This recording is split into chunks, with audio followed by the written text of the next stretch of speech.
عبداللہ ابن عباس رضی اللہ عنہما فرمائی وَإِنَّ لِلسَّيِّئَ گناہ معمولی مگانا اغا خلق اللہ رب العالمین تباکی چی گناہون سپک گنی گناہ تا پکم نظر مگور دیتا اگور دلوی اللہ رب العالمین دا خالق نافرمانی دی کڑی دا دیتا اگور اغا فرمائی وضیقا فی الرزق کم انسان چی گناہ کئی رزق بے تنگی گی دا رزق لارے با پی بندش زمانگ استاسو حالت کم دغا دے گٹا وٹا دیرا منڈا دیرا کسان دیر لگیا او بیام نا پورا کی گی یو پلار با لس بچی دے ساتل خود کورا لس او پینزاو شپک لگیا دی دلتا نا عرب تا یورپ تا خپل بچی دا مزدوری دا پارا لیگو او بیام وایو چی نا پورا کی گی گناہونو نافرمانیو زمان دا رزق نا برکات ختم کرل پا آغا کور کے با دا رزق سبرکتی چا پا کم کور کی گانے بجانے اوری دلکی گی پا آغا ڈوڑی او دسترخان کے با سبرکتی چا مخامخ و تسکرین او ٹیلی ویجن لگے دلے دا خلقم دا اللہ نا برکت غاڑی امام الشافعی رحمہ اللہ تا یو کس رازی ورتوی امام سیب پینزا درہما یعنی 15 روپے دیاڑی علم او زما په دې باندې کار نه کیږي د دې سرا زما قرضونه شتا دا 15 روپے زما د رزق کفایت نه کوي دا مشکل مکم دی پیسې د ورځې شپږ سوه زر 2000 ګټو او کار نه کوي د دینه لګو لګو پیسو کار کوو اوسم د دینه لګي لګي پیسې د خلکو کار کوي داسې خلک شته بل خوانزو د جماعتونو علما او امامان د مدرسو استادان د لوی نه لوی تنخواه په مدرسه او جماعت کې 10,000 روپۍ وي په 10,000 روپۍ ماهانه د استاد د رزق د جامع د کور د بچو کار کیږي زه په خپل مدرسه کې استاد ته 1000 نه زیات روپۍ نه ورکوم په 1000 روپۍ باندې هغه خزم ساتي بچیم ساتي د څه وجه ده د فرق معلوم کا لس نه 15,000 باندې کور نه ساتل کېږي او دا یو طبقه د دیندار طبقه دوی په کار کیږي امام شافعی رحمت الله علیه ته دا کس وایي 15 روپے ورځ له موکار نه کوي هغه ته پوسو کې چې ستا کار مهنت ډیوټي دي څومره ده هغه ول دومره ورشه خپل مالک ته دی وایي چې ستا دا تنخواه دا دیاړي د 15 نه راکمه کی 4 روپے ورستی اله هغه لاړو خپل مالک ته ویل د نن نه بعد به ته مال 4 روپے راکې شو وخت پس بیا راغی امام صاحب 4 روپے گزاره نه کوي رزق می تنگ دی د 4 روپو سره هم زه پریشانه ورته وی مالک ته دی وای چې ستاده روپۍ دریو لراولي هغه حیران 15 روپۍ دیاړي کار نه کوي 4 نه کوي نو په دریو بس کارو شي خو د امام او د عالم خبره ومنله لاړو سوخ پس راغی ډېر خوشاله د امام او د عالم شکریا ادا کوله چې اوس په 3 روپو باندې زما کار کیږي قرضونه پکې نشته دا 3 روپۍ زما او د بچو کفایت کوي رسیږي اخراجات ته رسی خو امام صاحب په دې کې راز او حکمت سو چې 15 روپۍ نه کافي کېدلې او 3 روپۍ کافي کېږي امام الشافعی رحمه الله ورته فرمایي ما چې ستا کار ته وکتل کار لږو او مهنت کمو خو پیسې او دیاړي زیاته وه ستړیواله تکلیف دې لږ ویسته او د مالک نه دې زیاتې اخیستلې نو هغه مهنت لږ او پیسې ډېرې وي یو قسم ظلم و زیاتې و دغه ظلم او زیاتي ستا د رزق نه برکت ختم کړی کار او مهنت او پیسې برابر شوي الله پکې برکت واچوي زما مسلمان ورور په پردي دکان ناس پردی نوکر او مزدور خو په هغې کې دوستانې پالي خپلوان پالي هغوی له شیزونه ورکوي پردي مالونه کوي یو مسلمان د ورځې دیاړي کوي د بدن نه خوله وباسي وینه وباسي او دی بغیر د اجازته ځي د مونځ په بهانه په جومات کې سملي که دی 10 منټه بې اجازته سملاسته او ملا سمئ د رزق نه بې برکت ختمي چرته په رزق کې بې برکت پاتې شي هغه پټي کې به څه برکت چې اوبه د بل نه غلا شي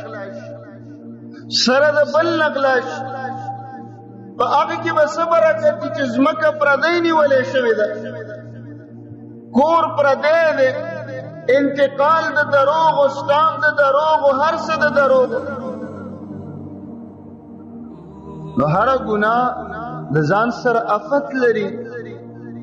او د رزق نه برکات ختمي د ګناهونو د وجې نه د انسان دعا نه قبلېږي کله چې انسان حرامه خوري حرامه د خېټې ته حرام رزق روان دی حرامه نوړۍ ورځي حرامې اوبه روانې الله رب العالمین د دې سزا دله دا ورکوي چې نه به دعا قبلېږي نه حج قبلېږي نه عمره نه فرض نه نفل یو عبادت هم نه قبلېږي د بندګۍ او د عبادت نه مخکې سوچ وکړه چې زما استاد خېټې ته کوم رزق روان دی ښکته کېږي دا کومه جامه چې اغوندو دا کومې اوبه چې څښو چې حرام دي که حلال دي د رسول الله صلی الله علیه وسلم نوسیو حسن او حسین رضی الله عنهما رسول الله علیه السلام ته ډیر ګران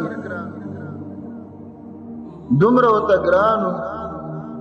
چې د جمعې په ورځ به خطبه فرمایله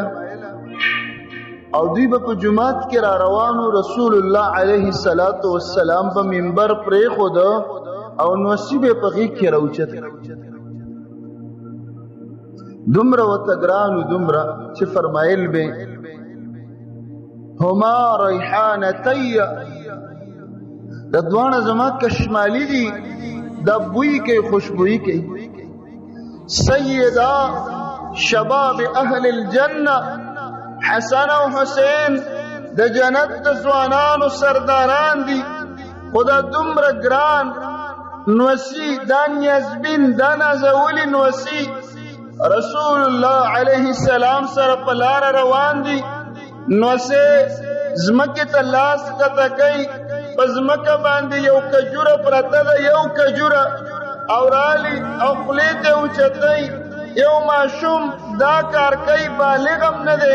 غلای هم نه ده کړی د پردي پټي نه وږي هم نه دي راپټ کړي د لارې کجورې راوچته کړه رسول الله علیه السلام دغه مهربانه دادا او نیکه ورته وایي کخ کخ دا وتوکه وتوکه د خولې نه پې وغورځول صحابه کرام حیران شي رسول الله علیه السلام ورته فرمایي چې صدقه یعنی زکات په آل رسول په سیدانو دا حرام دی دا آل رسول دی زکات وړل اخستل په آل رسول حرام دی ما سره دا یره پیدا شوه چې دا کومه کجوره دوی خولې ته کړله او خوري هسې نه چې دا د زکات د مال کجوره یې غورځېدلي زما د نوسو خېټې ته به حرام لاړ شي. ماشوم چې د ګاڼې نه میوه او فروټ پټ کې مور ورته وایي خاندي ورته وایي چا خو ونه لیدلې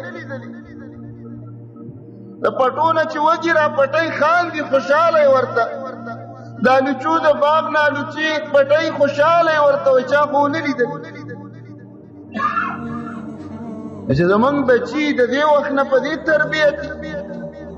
بیا ډاکواني بیا غلی بیا قطاع الطریق بیا اغواکاري بیا خلک ولي همدا مور او پلار بیا وایي یا الله په ټرک یې ووالی چې د ټرک نه مخکې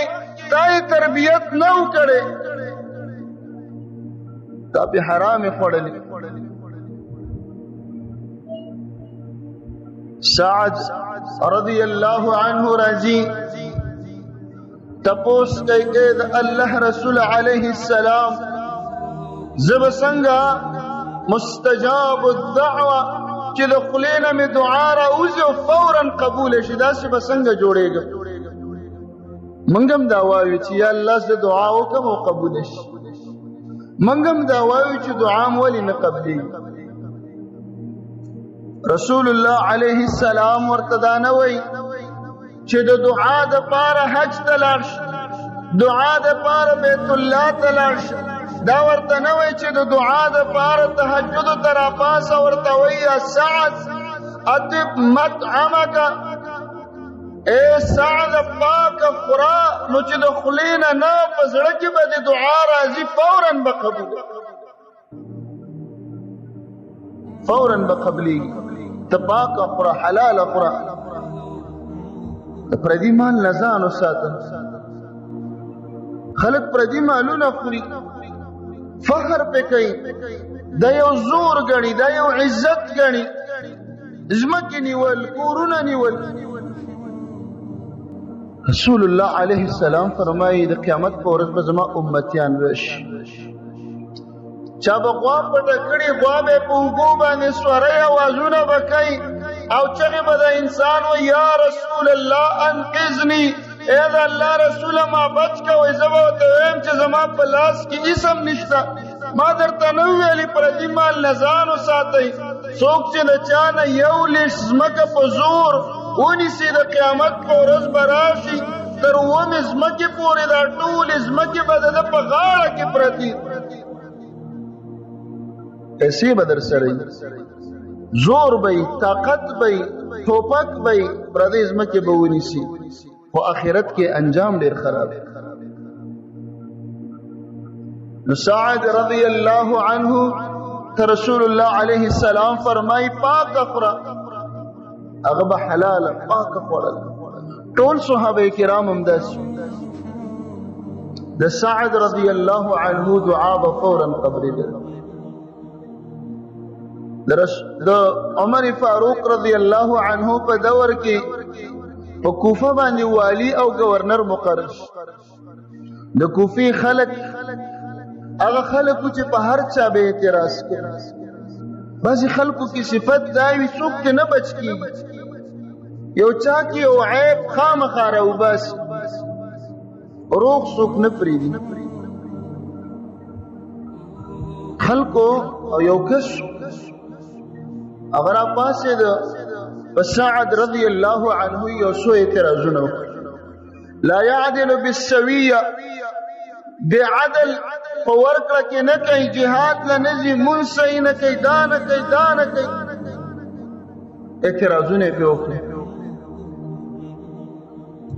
سعد رضی الله عنه خبر